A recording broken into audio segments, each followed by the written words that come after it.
નમસ્કાર વિદ્યાર્થી મિત્રો, એસએન વિદ્યાલય ઈ લર્નિંગ પ્રોગ્રામમાં હું મહેતા જિગીશા આપનું હાર્દિક સ્વાગત કરું છું. વિદ્યાર્થી મિત્રો, લાસ્ટ વિડીયોમાં આપણે સ્વાધ્યાય 1.2ની ગણતરી કરતા હતા. બરાબર, જ્યાંથી આપણે અધૂરું છોડ્યું હતું ત્યાંથી ફરી શરૂઆત કરીએ છીએ. જુઓ,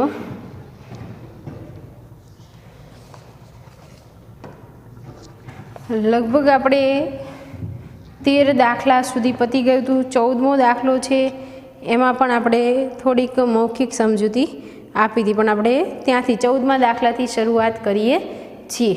બરાબર, તો સ્વાધ્યાય 1.2 દાખલા નંબર 14.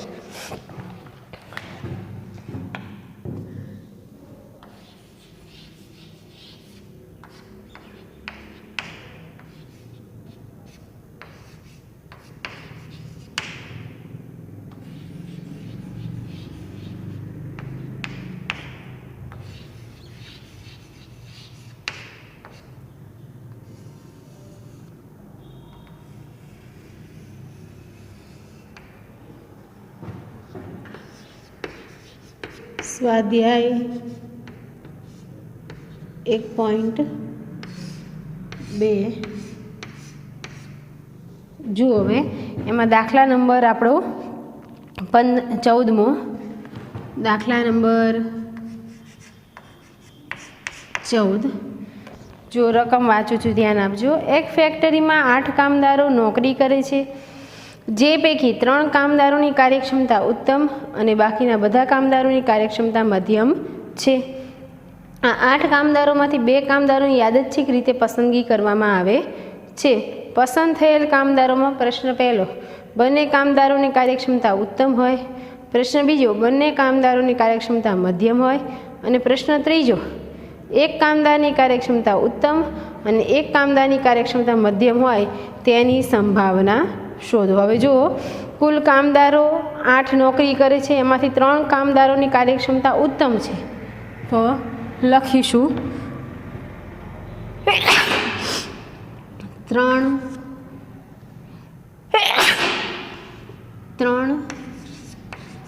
ઉત્તમ કાર્યક્ષમતા વાળા, અને કુલ આપણને કેટલા કીધા છે? કુલ કામદાર 8, એમાંથી 3 ઉત્તમ કાર્યક્ષમતાવાળા છે અને બાકીના મધ્યમ, એટલે 8માંથી 3 ગયા તો બાકી બચ્યા 5. 5 છે એ મધ્યમ કાર્યક્ષમતાવાળા છે. બરાબર, ચલો હવે આપણે જોઈએ. આપણો પ્રશ્ન પહેલો છે એને આપણે ઘટના એ કહી દઈએ. હવે એમાં એવું કીધું છે કે 8માંથી 2 કામદારોને આપણે પસંદ કરવાના છે. તો પહેલાં આપણે n નક્કી કરી લઈએ. n બરાબર 8c2. 8c2 એટલે 8 ગુણ્યા 7/2 ફેક્ટર. બરાબર, એટલે અહીંયા થશે n બરાબર 28. બરાબર, હવે આપણો પ્રશ્ન પહેલો એને આપણે કહી દઈએ ઘટના એ. પ્રશ્ન પહેલો આપણે શું છે? તો કે બંને કામદારોની કાર્યક્ષમતા ઉત્તમ હોય. શું કીધું છે? બંને કામદારની કાર્યક્ષમતા કેવી આપણને કીધી છે? ઉત્તમ કીધી છે. લખીએ, બંને કામદારની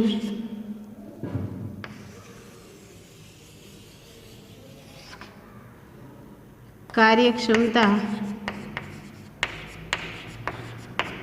ઉત્તમ હોય. એટલે એમ બરાબર આપણે નક્કી કરીએ તો બંને કામદાર કેવા કીધા છે? ઉત્તમ. તો કુલ ઉત્તમ કેટલા છે આપણી પાસે? 3 છે. તો 3 ઉત્તમ કામદારમાંથી 2ની પસંદગી કરીએ એટલે 3c2. બાકી મધ્યમમાંથી આપણે એક પણ પસંદ કરવાના નથી એટલે 5c0.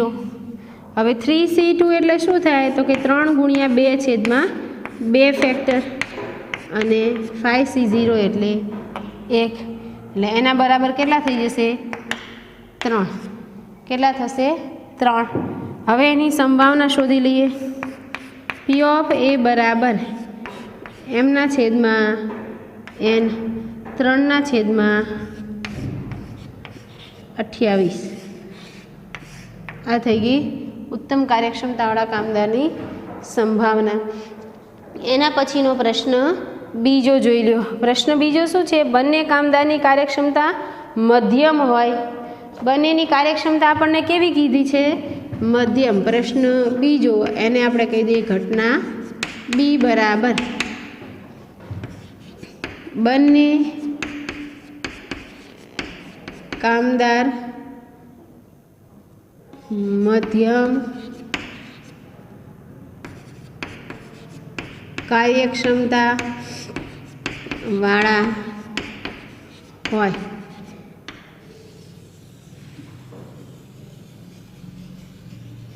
બરાબર. તો મધ્યમ કાર્યક્ષમતાવાળા કુલ આપણી પાસે કામદારો કેટલા છે? તો કે 5. એમાંથી આપણે 2 પસંદ કરવાના છે એટલે 5C2 થશે. બંને કામદાર મધ્યમ કાર્યક્ષમતાવાળા એટલે કુલ મધ્યમ 5 હતા. એ 5 મધ્યમમાંથી 2ની પસંદગી એટલે 5C2. હવે ઉત્તમમાંથી આપણે એક પણ પસંદ કરવાના નથી એટલે એના માટે આપણે લખીશું 3C0. 5C2 એટલે શું થાય? 5 × 4/2 ફેક્ટર ને 3C0 એટલે 1 એટલે m બરાબર કેટલા થઈ જશે? 10. કેટલા થશે? 10 થશે. એટલે પી ઓફ બી બરાબર એમના છેદમાં n 10/28 માટે પી ઓફ બી બરાબર 5/14. બરાબર. આ પ્રશ્ન બીજો. હવે પ્રશ્ન ત્રીજો. પ્રશ્ન ત્રીજો આપણો શું છે? તો કે એક કામદારની કાર્યક્ષમતા ઉત્તમ અને એક કામદારની કાર્યક્ષમતા મધ્યમ હોય. તો લખીએ ઘટના સી કહી દઈએ એને. ઘટના સી બરાબર એક કામદારની કાર્યક્ષમતા ઉત્તમ અને એક કામદારની કાર્યક્ષમતા મધ્યમ હોય. એટલે એમ બરાબર લખીએ એક કામદારની કાર્યક્ષમતા ઉત્તમ. ઉત્તમ કાર્યક્ષમતાવાળા કુલ કામદારો કેટલા છે? 3.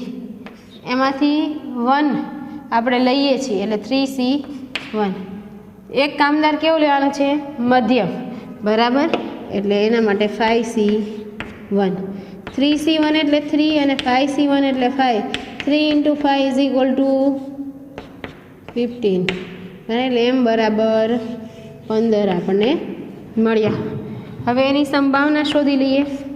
પી ઓફ સી બરાબર એમના છેદમાં n એમના છેદમાં n એટલે 15/28 જવાબ. ચલો આ દાખલો અહીંયા આપણો પૂરો. હવે દાખલા નંબર 15 અહીંથી આપણે નવું છે સમજવાનું. બરાબર. ચલો જો શું કીધું છે? બરાબર રીતે ચીપેલા 52 પત્તાના એક ઢગમાંથી યાદચ્છિક રીતે 2 પત્તા ખેંચવામાં આવે છે. પ્રશ્ન પહેલો, બંને પત્તા જુદા જુદા રંગના હોય. પ્રશ્ન બીજો, બંને પત્તા ચહેરાવાળા હોય. પ્રશ્ન ત્રીજો, 2 પત્તા પૈકી એક પત્તું રાજા હોય તેની સંભાવના શોધો. હવે જો 52 પત્તામાંથી આપણે 2 પત્તા પસંદ કરવાના છે. એટલે પહેલાં તો આપણે 52 પત્તામાંથી 2 પત્તા પસંદ કરીએ એટલે આપણે સૌ પ્રથમ n નક્કી કરી લઈએ. લખીએ આપણો ટૂંકમાં પ્રયોગ. 52 પત્તામાંથી 2 પત્તા પસંદ કરવા. બરાબર. તો સૌ પ્રથમ n બરાબર શું થશે 52માંથી 2ની પસંદગી એટલે 52C2 અને 52 ગુણ્યા 51 છેદમાં 2 ફેક્ટર એટલે ગુણાકાર કરીએ. કેલ્ક્યુલેટર તમે સંગાથે લઈને જ બેસજો, બરાબર. ચલો 52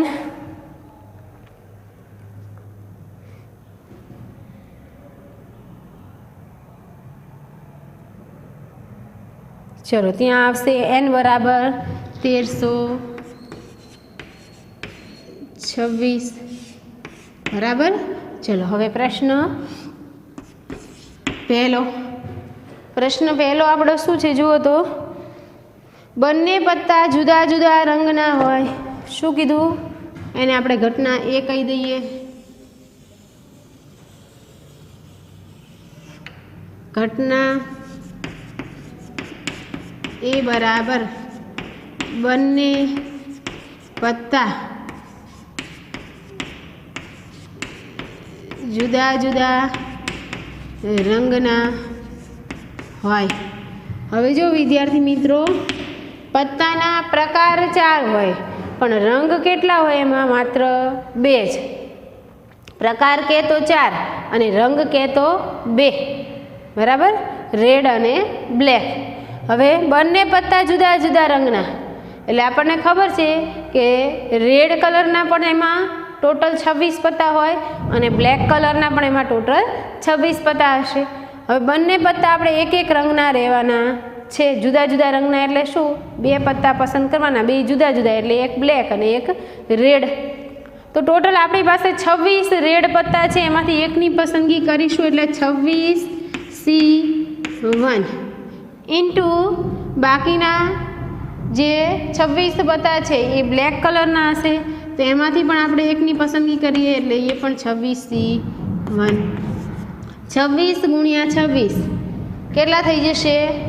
ચલો ઝડપથી કરો. 26નો સ્ક્વેર અહીંયા આવડતો હોય તો તરત જ ખબર પડી જશે. 26નો સ્ક્વેર કેટલો થાય? 6 7 6 કેટલા થશે? 6 7 6, બરાબર. હવે એની probability of A is equal to m/n. જો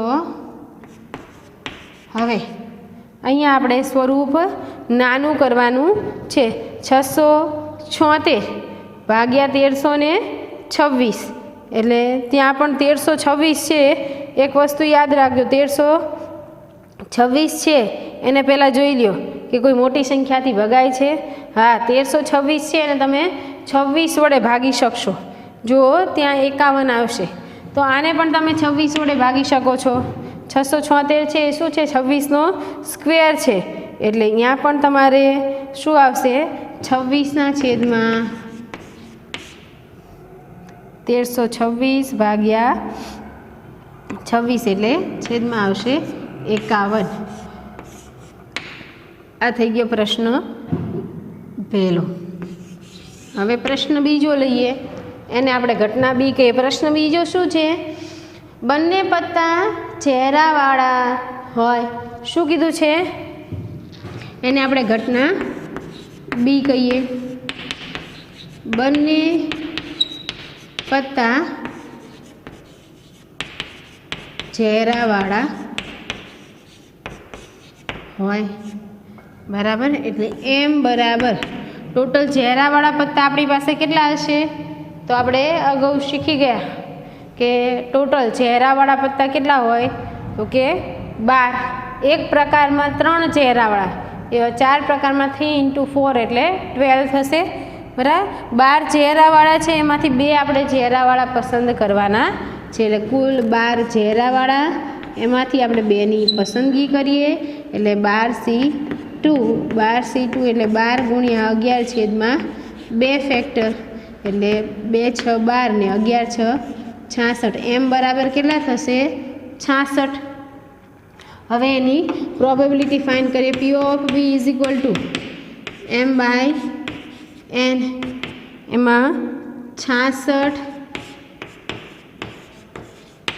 ના છેદમાં 1326, બરાબર. હવે આપણે અહીંયા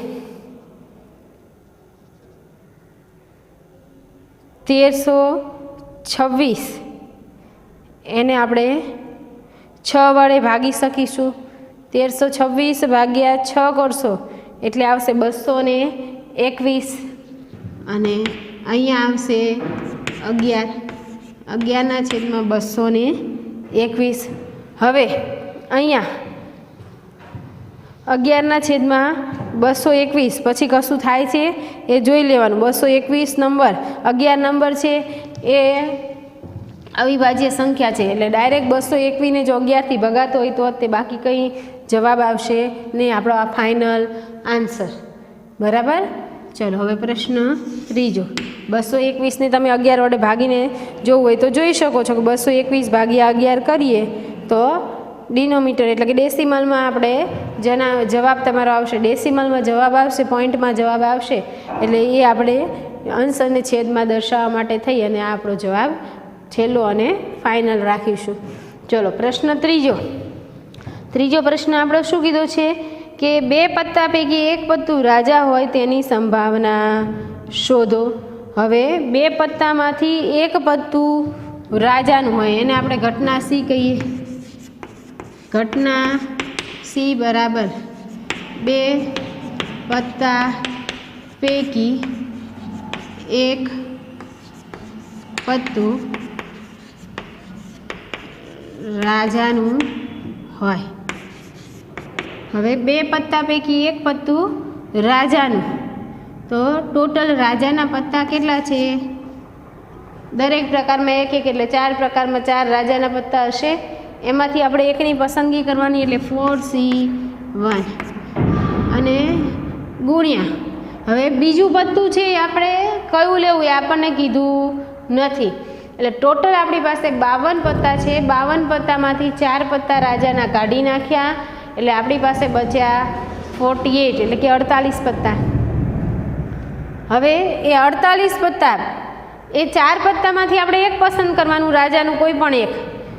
બીજું પત્તું આપણે શેમાંથી પસંદ કરવાનું તો કે બીજું પત્તું ગમે તો એટલે આપણે એના માટે શું કરીશું, બાકીના જે 48 પત્તા છે એમાંથી એક પત્તું પસંદ કરીશું એટલે 48C1 એટલે 4 ગુણ્યા 48 એટલે 48 4 192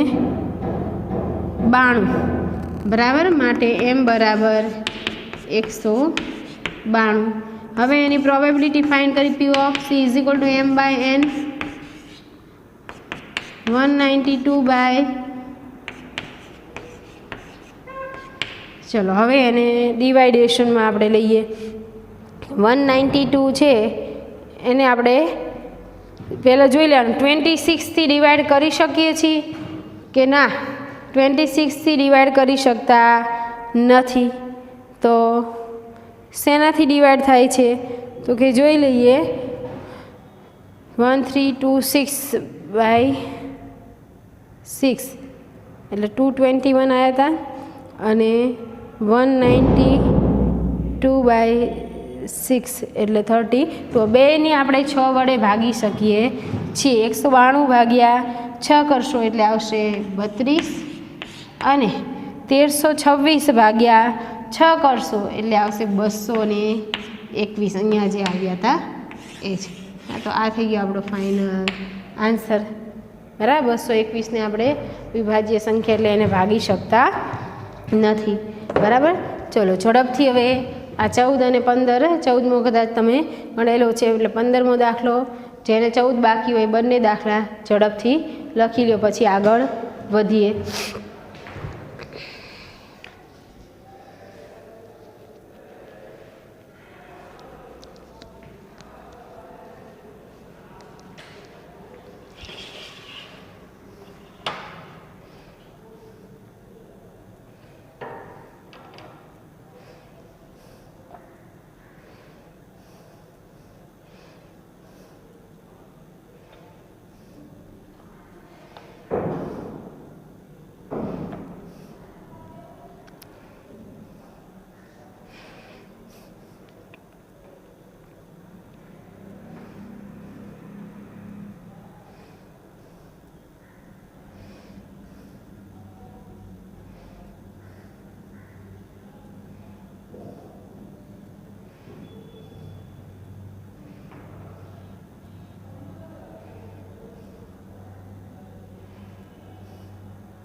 ચલો લખાઈ ગયું.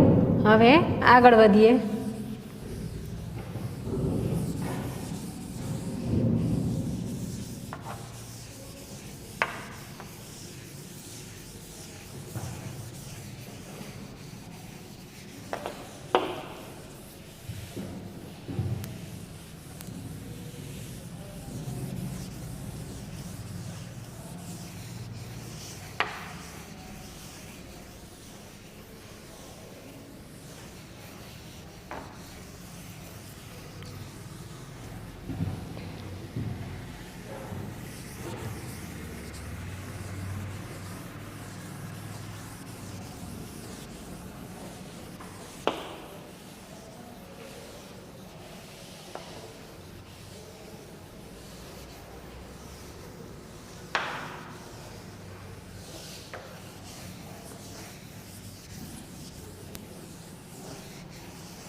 જો હવે દાખલા નંબર 16 બરાબર. જો હવે એ ઉપર આવી ગયો પ્રશ્ન એના જેવો છે. જો 10 બલ્બની એક પેટીમાં 3 બલ્બ ખામીવાળા છે. આ પેટીમાંથી યાદચ્છિક રીતે 2 બલ્બ પસંદ કરવામાં આવે છે. આ 2 બલ્બને એક રૂમમાં આવેલા 2 બલ્બ હોલ્ડરમાં લગાવવામાં આવે છે. વીજ પુરવઠો પૂરો પાડતા રૂમમાં અજવાળું થાય તેની સંભાવના શોધો. હવે રૂમમાં અજવાળું થાય એની સંભાવના શોધવાની આપણને કીધી છે. ટોટલ 10 બલ્બ છે, એમાંથી 3 ખામીવાળા છે. એનો મતલબ કે 7 બલ્બ સારા છે. બરાબર. તો n બરાબર આપણે લખીશું તો એમાંથી 2 બલ્બ પસંદ કરવાના છે. એટલે n બરાબર 10/2 એટલે 10×9/2 ફેક્ટર. આ તમારે જાતે સોલ્વ કરવાનું છે કારણ કે એકદમ સહેલો દાખલો છે એટલા માટે. હવે રૂમમાં અજવાળું થાય એની સંભાવના શોધવાની છે. હવે 2 અહીંયા આપણને વિકલ્પ મળશે. પહેલો વિકલ્પ એવો મળશે કે બંને બલ્બ યોગ્ય એટલે કે ચાલુ હોય, બંને બલ્બ યોગ્ય હોય, ચાલુ હોય અથવા તો વીજ પુરવઠો પૂરો પાડતા હોય એવા હોય. એમાંથી આપણે પસંદગી કરીએ તો એવા બલ્બ આપણી પાસે છે 7C2 એટલે m બરાબર આપણે લઈએ તો પહેલાં આવે 7C2. અથવા બીજો ઓપ્શન હવે જો વિદ્યાર્થી મિત્રો કે વર્ગમાં તમે વર્ગખંડમાં બેઠા હોય અને વર્ગમાં કોઈ પણ તમે જુઓ તો વર્ગમાં તમારો વર્ગ છે કે તમારું ઘર છે કે કંઈ પણ સ્થળ છે. હવે વર્ગની અંદર 2 ટ્યુબલાઇટ છે અને એની અંદર એક ટ્યુબલાઇટ ચાલુ હશે અને એક ટ્યુબલાઇટ બંધ હશે તો આપણે વર્ગખંડમાં અજવાળું તો પડવાનું જ છે. તો આપણે અજવાળાની સંભાવના શોધીએ છીએ તો એમાં એક ઓપ્શન આપણને એવો મળે છે કે બંને ટ્યુબલાઇટ ચાલુ અવસ્થામાં છે. અથવા બીજો ઓપ્શન અથવા એક ટ્યુબલાઇટ ચાલુ ને એક ટ્યુબલાઇટ બંધ છે. એટલે કે 2 બલ્બમાં એક બલ્બ ચાલુ છે અને એક બલ્બ બંધ છે તો પણ રૂમમાં અજવાળું પ્રકાશ ફેલાય છે. તો m બરાબર આપણે લખીશું તો m = અહીંયા આપણે 7 બલ્બમાંથી 2 બલ્બ લઈશું એટલે 7C2 અથવા એટલે વત્તાની નિશાની કરો. આપણે ક્રમચય સંચયમાં શીખી ગયા હતા. અથવા આવે ત્યારે વત્તાની નિશાની કરો અને શબ્દ આવે ત્યારે ગુણાકારની નિશાની કરો. બરાબર. અથવા એટલે પ્લસ એક ચાલુ બલ્બ એટલે કે એક પ્રકાશિત બલ્બ અને એક બિન પ્રકાશિત. બરાબર. એટલે કે ખામીવાળો બલ્બ. તો એક ખામીવાળો અને એક ખામી વગરનો બલ્બ. ટોટલ ખામી વગરના બલ્બ 7 છે, એમાંથી એકની પસંદગી એટલે 7C2 ગુણ્યા એક ખામીવાળો એટલે ગુણ્યા 3C2. એટલે જો તમારો m બરાબર આવું થશે. m બરાબર 7C2 પ્લસ 7C1 ગુણ્યા 3C1. બરાબર, અને n પહેલાં તમને કહી દીધો, n = 10c2, એટલે ત્યાં આવશે 10 × 9/2 ફેક્ટર એટલે 45. બરાબર. ચલો, એ એક 16મો દાખલો છે, એ તમારે જાતે ગણવાનો છે. હવે આપણે લઈએ છીએ દાખલા નંબર 17. જો શું કીધું છે, યાદચ્છિક પ્રયોગના નિદર્શાવકાશની કોઈ બે ઘટનાઓ a અને b માટે p of a = 0.6, p of b = 0.5 and p of a intersection b = 0.15 હોય તો p of a dash, p of b તફાવત a, p of a છેદ b dash અને p of a dash યોગ b dash, a dash યોગ b dash શોધો, એવું આપણને કીધું છે. બરાબર. ચલો, તો સૌ પ્રથમ આપણે આપેલી માહિતી લખીએ. દાખલા નંબર 17, એમાં આપણને આપેલું છે p of a બરાબર 0.6, p of b બરાબર 0.5 અને p of a છેદ b, p of a છેદ b બરાબર 0.15 હોય તો, એવું આપણને કીધું છે. જો તો એના માટે સૌ પ્રથમ આપણે શોધવાનું છે p of a dash. સૌ પ્રથમ પ્રશ્ન આપણો છે p of a dash. જો વિદ્યાર્થી મિત્રો, પહેલો પ્રશ્ન p of a dash એટલે કે ઘટના એની પૂરક ઘટના, એનું સૂત્ર શું થશે તો કે p of a dash = 1 -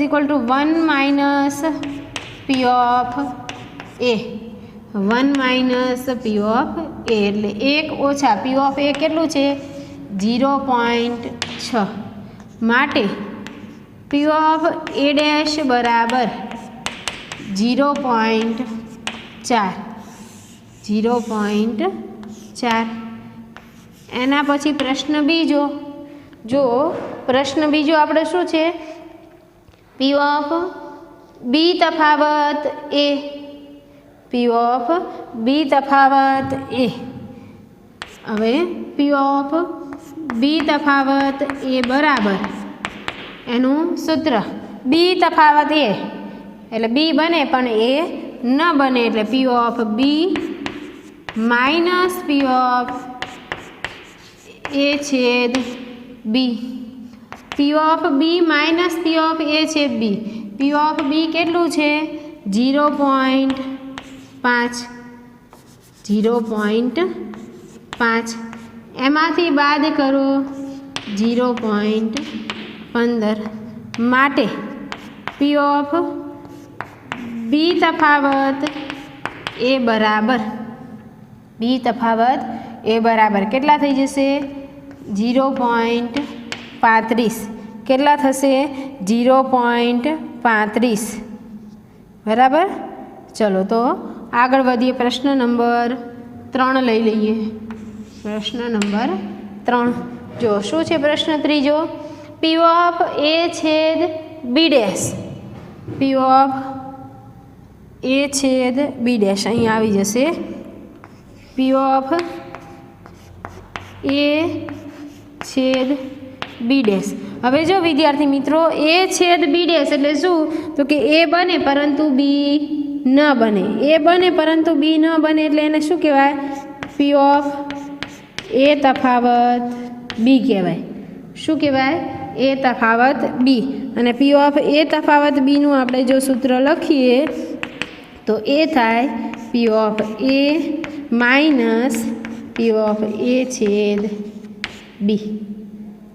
શું થાય p of a minus p of a છેદ b. તો p of a બરાબર આપણને આપેલા છે 0.6 માઇનસ a છેદ b 0.15, માટે p of a છેદ b ડેશ બરાબર 0.6 માંથી 0.15 બાદ કરો, બરાબર, એટલે કેટલા આવશે 0.45. કેટલા આવશે 0.45. આ થઈ ગયું પી ઓફ એ છેદ બી ડેશ. શું થયું? એ છેદ બી ડેશ. હવે આપણો પ્રશ્ન ચોથો, પ્રશ્ન નંબર 4 લઈએ. જો પ્રશ્ન 4 આપણો શું છે? પી ઓફ એ ડેશ યોગ B dash. P of A dash યોગ બી ડેશ. હવે વિદ્યાર્થી મિત્રો, આવો પ્રશ્ન આવે ત્યારે તમારે જોવાનું, સૌ પ્રથમ તો બંને ઘટનાઓ ઉપર ડેશ છે તો કે હા, તો તમારે એ પ્રશ્નને આવી રીતે લખવાનો છે. પી ઓફ અહીંયા જે વચ્ચે તમને નિશાની આપેલી છે એને ઉલટાવી નાખો. યોગ હોય તો છેદ કરી નાખો, છેદ હોય તો યોગ કરી નાખો. એટલે અહીં આપણો પ્રશ્ન શું થઈ જશે? તો કે જ્યારે અહીં બંને ઉપર ડેશ આપેલી હોય, જ્યારે તમને બંને ઉપર ડેશ આપેલી હોય ત્યારે તમારે શું કરવાનું છે? તો કે ત્યારે તમારો પ્રશ્ન શું થઈ જાય છે? તો કે પી ઓફ એ ડેશ યોગ બી ડેશ છે, એટલે તમારો પ્રશ્ન થાય પી ઓફ એ છેદ બી ડેશ. શું થઈ જાય તમારો પ્રશ્ન? પી ઓફ એ છેદ બી ડેશ. બરાબર? એટલે તમારે અહીંયા પ્રશ્ન છે પી ઓફ એ ડેશ યોગ બી ડેશ. તો એના માટે તમારે શોધવાનું શું છે? પી ઓફ એ છેદ બી ડેશ. શું શોધવાનું છે? પી ઓફ એ છેદ બી ડેશ. બરાબર? તો આપણે લખીએ પી ઓફ, શું કીધું મેં? અહીંયા જે નિશાની છે એને ઉલટાવી નાખો. યોગ હોય તો છેદ કરો, છેદ હોય તો યોગ કરો. એટલે અહીંયા શું થશે? પી ઓફ એ છેદ બી ડેશ. અને ડેશ ક્યાં આવી જાય? બ્રેકેટની ઉપર. એટલે પી ઓફ એ છેદ બી ડેશ બરાબર શું થશે? ફોર્મ્યુલા 1 માઇનસ પી ઓફ એ છેદ બી, એટલે 1 માઇનસ 0.15 માટે પી ઓફ એ ડેશ યોગ બી ડેશ બરાબર 0.85. 0.85. ચલો જો હવે બીજો કોઈ પ્રશ્ન છે? ના, બીજો કોઈ પ્રશ્ન છે નહીં. એ ડેશ બી ડેશ, બી તફાવત એ છેદ બી ડેશ અને એ ડેશ યોગ બી ડેશ. બીજું કશું મેળવવાનું કીધું નથી. બરાબર? તો અહીંયા આ પ્રશ્ન પૂરો. હા, હવે આપણે આગળ વધીએ. જો પ્રશ્ન નંબર, એમાં પ્રશ્ન 4 પૂરા થઈ ગયા. હવે પ્રશ્ન નંબર 5 નથી. બરાબર? હવે આગળ વધો. શું કીધું છે? દાખલા નંબર 18. દાખલા નંબર 18 જુઓ.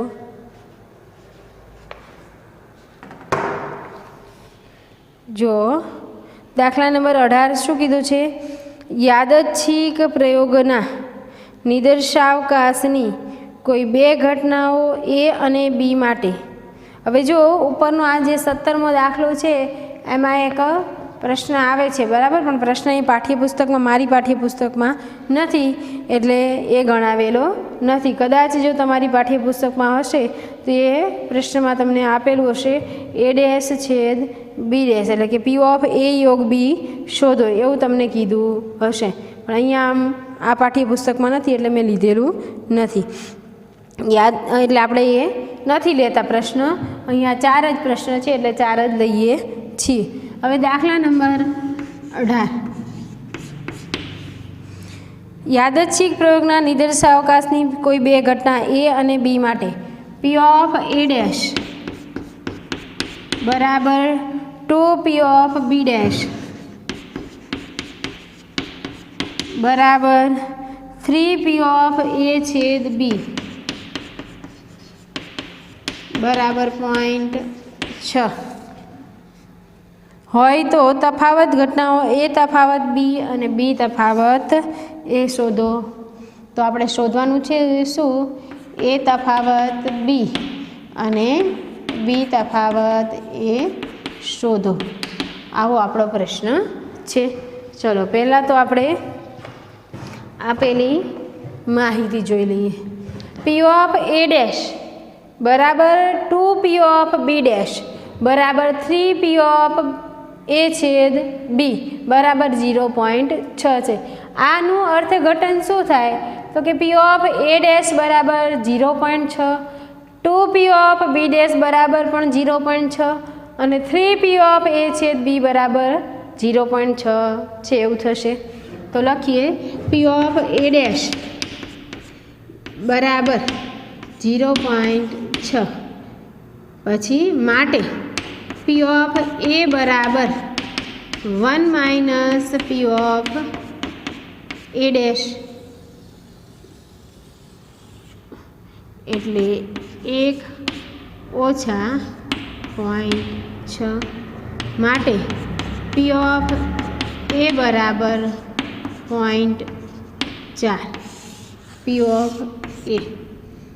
હવે એના પછી આને લઈએ 2p ઓફ b ડેશ બરાબર 0.6 માટે p ઓફ b ડેશ બરાબર આ બેને સામે લઈ જઈએ એટલે 0.6 ભાગ્યા 2 થશે એટલે p ઓફ b ડેશ બરાબર 0.3.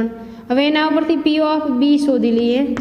p ઓફ b બરાબર 1 minus p of b dash એટલે 1 minus p of b dash 0.3 માટે p ઓફ b બરાબર 0.7. આ થઈ ગયું p ઓફ b. હવે આગળ વધીએ. હવે શું કીધું છે 3p ઓફ a છેદ b બરાબર 0.6. 3p ઓફ a છેદ b બરાબર 0.6 એટલે શું થશે કે ધેરફોર p ઓફ a છેદ b બરાબર 0.6 ભાગ્યા 3 માટે p ઓફ a છેદ b બરાબર 0.2 કેટલા આવશે 0.2 આવશે બરાબર. હવે a છેદ b મળી ગયું, p ઓફ a મળી ગયું, p ઓફ b મળી ગયું. હવે આપણો પ્રશ્ન લઈએ p ઓફ a તફાવત b. હવે આપણો પહેલા પ્રશ્નનો જવાબ લઈએ છીએ આપણે. p ઓફ a તફાવત b બરાબર p of a minus p of a છેદ b.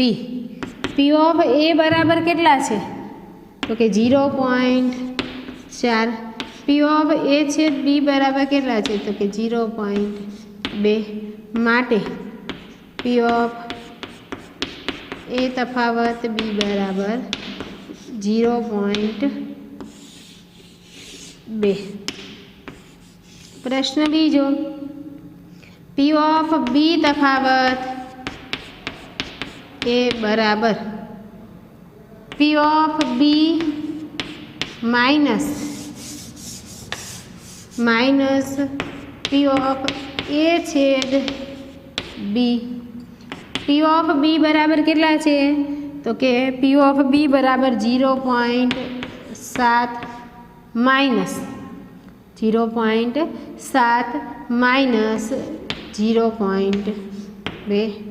માટે p ઓફ b તફાવત a બરાબર 0.5.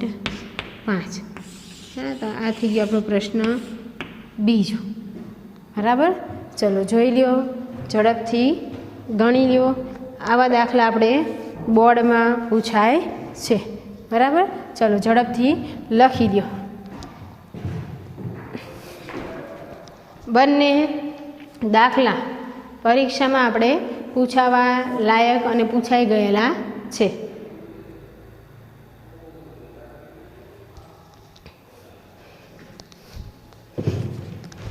ચલો પતી ગયું. અહીંયા આપણે સ્વાધ્યાય 1.2 પૂરું થાય છે. આના પછીના નેક્સ્ટ વિડીયો જે આવશે એમાં આપણે નવી રીતની શરૂઆત કરીશું. ઓકે, ચલો આવજો.